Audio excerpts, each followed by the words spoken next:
नमस्ते दर्शकबिन, पवित्र गार्डन्समा फेरि स्वागत छ हजुरलाई। अब सिजनल फुल रोप्ने बेला भइसक्यो।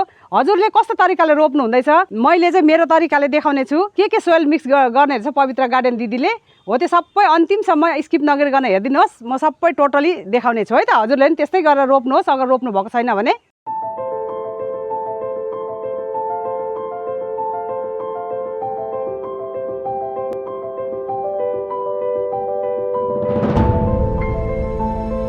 हेर्नुहोस् साथीहरू, मैले यो रोपिसकेको छु। मैले रोपिसकेर नि तपाईँलाई मैले सबै यो प्रोसेस सोइल मिक्सहरू सबै देखाउने छु। हजुरले दिदीले चाहिँ बर्डकुला पनि लाएछ भन्नुहुन्छ होला। यो पहिल्यै यो मेरो माटोमा मिक्सअप भएर यो डिकम्पोज भएको यो मेथिन ग्यास सबै उडिसकेको बर्डकुला हो है त। फ्रेस होइन के साथीहरू, यो केही पनि हुँदैन। यो पहिलाको पुरानो हो भने चाहिँ। अनि मैले यो सालबिया पनि रोपिसकेको छु, डबल पिटोनिया पनि रोपिसकेँ, सिङ्गल पिटोनिया पनि रोपिसकेको छु, अनि डग फ्लावर पनि रोपिसकेको छु है त साथीहरू। अनि डेन्थस रोपेँ, गदवरी त रोपेकै छु अलरेडी, अनि थुङ्गे फुल पनि रोपेको छु, अनि गजानिया पनि रोपिसकेँ। यो पोहोरको सालको मेरो यो एस्थेटिक लिली पनि रोपिसकेको छु है त साथीहरू। यो हजुरले मसित बल्ब पनि लिनु सक्नुहुन्छ।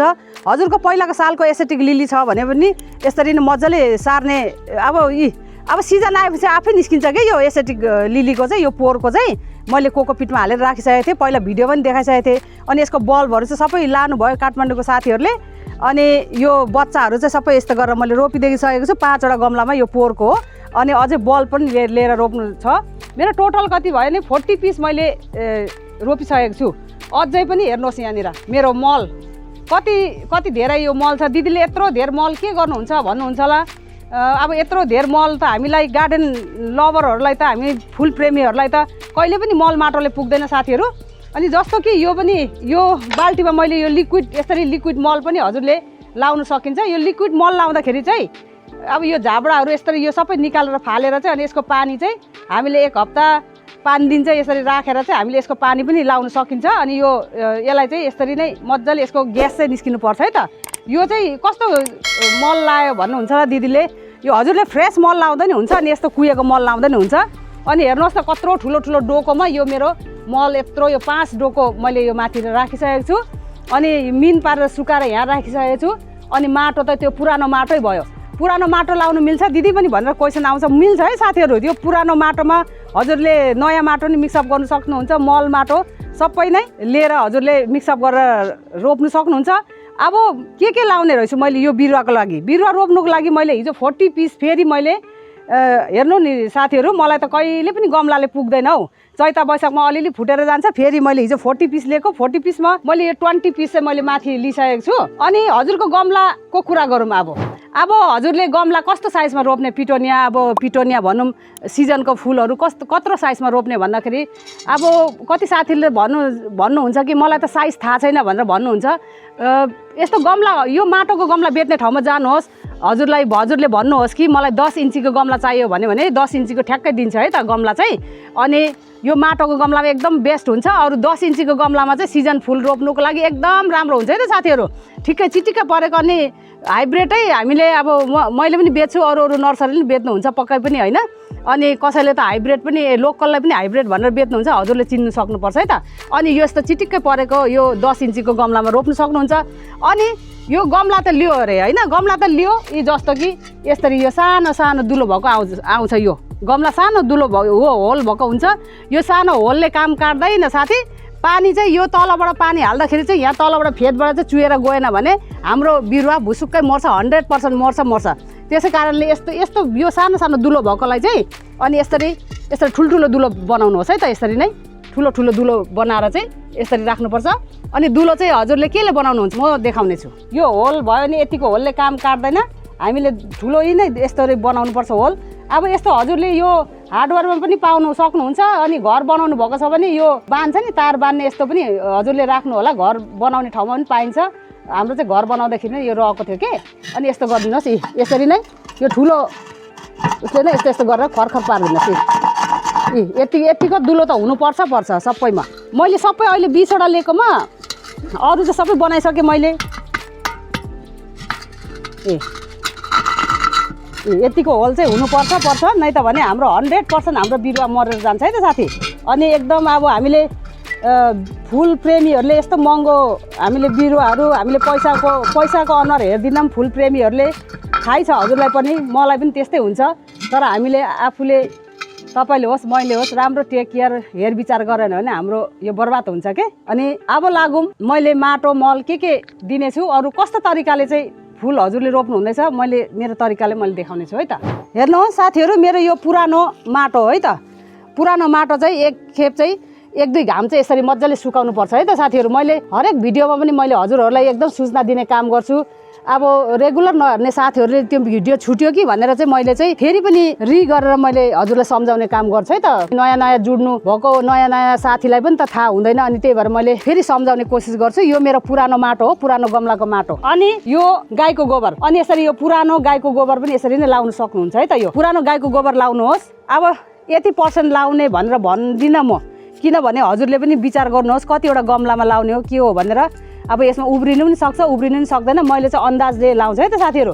अनि यो देखाउनको लागि हजुरलाई मैले चाहिँ यो पुरानो गाईको मल यसरी लगाइदिएँ। छैन भने चाहिँ हजुरले के गर्नु भने गडेउलाको मल पाइन्छ, बर्मी कम्पोस्ट भनेर भनिन्छ, यो गडेउलाको मल यसरी नै हालिदिनु एकदम बेस्ट हुन्छ। यो गडेउलाको मल चाहिँ कहाँबाट आयो कसरी भयो भनेर नि क्वेसन आउँछ है त। अब गडेउला अस्ट्रेलियाको गडेउला हुन्छ, त्यो चाहिँ सुँगुरले जतिकै खान्छ है त। त्यो अस्ट्रेलियाको गडेउलाले चाहिँ के खान्छ भन्दाखेरि चाहिँ यो खान्छ, यो हुन्छ नि यो गाईको गोबर चाहिँ यो चाहिँ खाएर चाहिँ दिशा गरेको, यो गडेउलाले दिशा गरेको चाहिँ यो बर्मी कम्पोस्ट भन्छ है त। अनि यो बर्मी कम्पोस्ट लाउनुहोस् हजुरसित, गाईको मल छैन भने पनि है त साथी। अनि हाम्रो बिरुवा एकदम तन्दुरुस्त होस्, किरा नलागोस् भनेर चाहिँ यो निमखली, अब यत्रो मेरो 10-12 गमलाको लागि मैले यो आधा किलोभन्दा धेर छ, मैले यसरी नै निमखली हालिदिनु चाहेँ है त साथीहरू। यो सबै मिक्सअप गरिदिनेछु यसरी नै निमखली हालिदिएँ। अनि त्यसपछि हजुरसित स्टोन डस्ट छ भने हाल्नुहोस्, बोन मिल छ भने हाल्नुहोस्, छैन भने यो अन्डाको चुरा मैले मिक्सरमा पिनेको, मिक्सरमा फेरि यो अन्डा डाइरेक्ट नपिन्नु होला, 1 घाम सुकाएर चाहिँ हजुरले यो मिक्सरमा पिन्नुहोस् है त, नै त भने हजुरको मिक्सर बिगार्छ। अनि यो अन्डाको चुरा हो, मैले यो यसरी नै, किन यो अन्डाको चुरा नै त बोन डस्ट हाल्नु नै त स्टोन डस्ट हाल्नु भने दिदीले भन्नुहुन्छ ल, यो चाहिँ जरालाई एकदम क्याल्सियम दिन्छ है त। अनि त्यस कारणले हाम्रो बिरुवा एकदम फस्टाएर आउँछ। अनि त्यसै गरी बाइचान्स हाम्रो बिरुवा मर्नु पनि सक्छ, यो फन्जिसाइड चाहिँ हाल्नु नबिर्सिनुहोस्। हेर्नुहोस् है त साथी, मैले यसमा 1 पाकेटै यसरी हालिदिनेछु। अनि यसै गरेर मैले सबै मिक्सअप गरिदिनेछु। हेर्नुहोस् यो के हो भने यो फुलको खाना। अनि हामीले सुरुमा नै हामीले राम्रो मल माटो एकदम बनाएर हामीले रोप्यौँ भने चाहिँ बोट बिरुवा एकदम तन्दुरुस्ती फस्टाएर राम्रो भएर आउँछ है त। अनि फेरि यति मात्रै गरेर हुँदैन नि साथीहरू, अलिकति 1-1 फुटको भएपछि के गर्ने भनेर म फेरि अर्को भिडियोमा जानकारी दिनेछु। हजुरले बेल्चाले मोल्नुहुन्छ कि हातले मोल्नुहुन्छ कि, मलाई चाहिँ कम्फोर्टेबल चाहिँ एकदम हातले नै यसरी सजिलो लाग्छ है साथीहरू, यसरी नै। अनि यसरी मजाले म मिक्सअप गरिदिनुहोस् वरिपरि घुमेर। मैले यसमा चाहिँ बलुवा मिसाएको छैन, किनभने हाम्रो पुरानो माटोमा पहिल्यै बालु हालेको हुन्छ, बलुवा हालेको हुन्छ। त्यस कारणले एकखेप हामीले पुरानो गमलामा बलुवा हालेको छ भने फेरि हाल्नु पर्दैन है त साथीहरू। अनि अरू चाहिँ मैले भरिसकेँ। अनि अब यसरी नै म फेरि भर्ने छु, यसरी सोही हालिदिनुहोस्। यसरी नै सबै मिक्सअप मजाले गरिसकेपछि फेरि हजुरले यो माटो चाहिँ यो ट्याप्पै भरि नपार्नुहोस् है त साथीहरू, किनभने यो माटो भरि ट्याप्पै भयो भने चाहिँ पानी यो ओभरफ्लो भएर जान्छ। अनि त्यस कारणले हामीले 1 इन्च नै त 2 इन्च जस्तो चाहिँ यसरी हामीले यो माटो, यो भाँडादेखि माटो चाहिँ अलिक मुनि गर्नुपर्छ। अनि हजुरले चाहिँ पहिला रोपेर चाहिँ पानी हाल्नु हुँदैछ कि कसो गर्नु हुँदैछ है त साथीहरू। तर मैले चाहिँ यस्तो गरेर पहिला पानी हालिदिन्छु यसरी नै, किनभने एयर पकेटहरू नरहोस्, यसमा ग्यापिङहरू नरहोस्। अनि पानी हालिसकेपछि चाहिँ अब हजुरले कस्तो हिसाबले ल्याउनु हुँदैछ, मैले चाहिँ यस्तो खालको ल्याएको छु है त साथीहरू। यस्तो चाहिँ यो खालको यस्तो टिक्रीको चाहिँ सस्तो पर्छ है त। मैले अब हिजो 40वटा रोप्यो भने आज मेरो 10वटा भन्दा धेर छ यहाँ बिरुवा। मेरो हिसाबमा झन्डै म 100 पिस जति रोप्छु होला टोटल लाएर। अब पुतली फुल पनि रोप्नु छ मैले। अनि स्टक फुल चाहिँ मैले तल थैलोमा रोपिसकेको छ, त्यो माथि टाढोबाट आएको हो नि त। स्टक फुल चाहिँ खालि मसित 13 पिस मात्रै छ, त्यो रोपिसकेको छु। अनि हजुरसित छ कि छैन, थ्याङ्क गड कि मैले स्टक फुल पाएँ, म एकदम खुसी छु। योपालि पोहोरको साल त मैले स्टक फुल खोज्दै सिजनै गएको नि साथी। अनि अब कसो गर्ने त हेर्नुहोस्, अस्तिको दिनमा मैले यो 12 मासे फुल रोपेको छुइनँ, भिन्का चाहिँ। त्यस कारणले भिन्का पनि धेरै मात्रामा रोप्नु चाहेँ।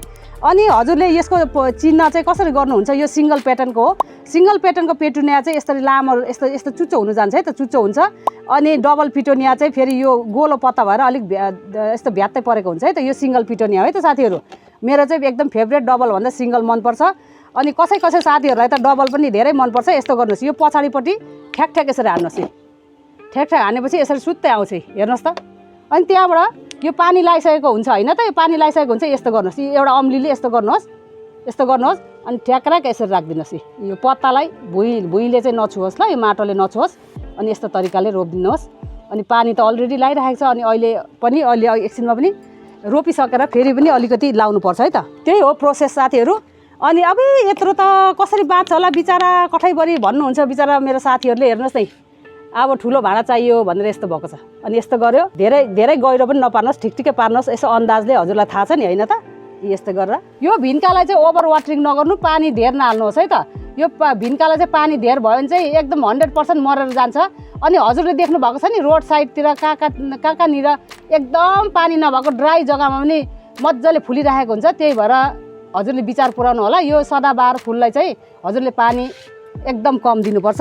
अनि अब म यो बिहाइन्ड द सिनमा मैले यसरी नै यो निकालिसकेको छ। मेरो छोराले हेर्नुहोस् त, यस्तो कुत्रु परेर पुन्टे परेर अनि अनि म बिहाइन्ड द सिनमा रोप्ने छु है त साथी। आज मैले फुल रोपेको कस्तो लाग्यो साथीहरू, हजुरले कसरी रोप्नु हुँदैछ? अब यसलाई यो त नानी हो, बच्चा हो होइन त। अब यसलाई हुर्काउँदै बढाउँदै कसरी एकदम राम्री सुन्दरी कसरी बनाउने, त्यसको प्रोसेस चाहिँ म कति दिन बिराएर चाहिँ मैले फेरि यसको कसरी गर्ने हो, यसलाई लिक्विड कसरी दिने हो, के दिने हो भनेर म सबै थोक मैले भिडियो ल्याउँदै गर्नेछु। एकदम रेगुलर मेरो साथीहरू त मेरो पहिला 2 वर्षदेखिको मेरो साथीहरू त मसित रेगुलर मसित अट्याच भइराख्नु भएको छ।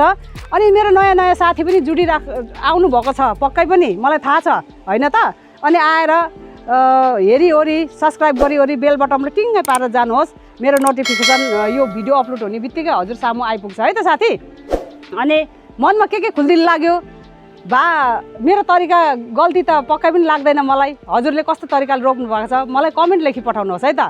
अनि यसरी पो रोप्नु पर्ने रहेछ, हाम्रो पवित्र गार्डन दिदीले सिकाउनु भएको भनेर सबैलाई थाहा होस्। हजुरको थ्रुबाट हजुरको जरियाबाट होइन त, त्यहीबाट थाहा हुन्छ।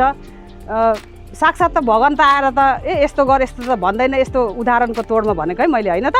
त्यसै गरी हजुरको थ्रुबाट त जाने हो मेसेज अरूलाई। अनि हजुरले पक्कै पनि सेयर गरिदिनुहोस् न ल। मनमा के आउँछ खुल्दुली कमेन्ट लेखी पठाउनुहोस् मलाई। अब अर्को भिडियोमा फेरि उपस्थित हुनेछु। अब अरू धेर के कुरा गरौँ, भिडियो लामो हुन्छ। अहिलेको दिदी तपाईँको दिदी यही बिदा चाहन्छु। एकदम अमूल्य समय लिएर हेरिदिनु भएकोमा थ्याङ्क यू सो मच भन्नु चाहन्छु। अहिलेको लागि बाई बाई, अर्को भिडियो भेटौँला।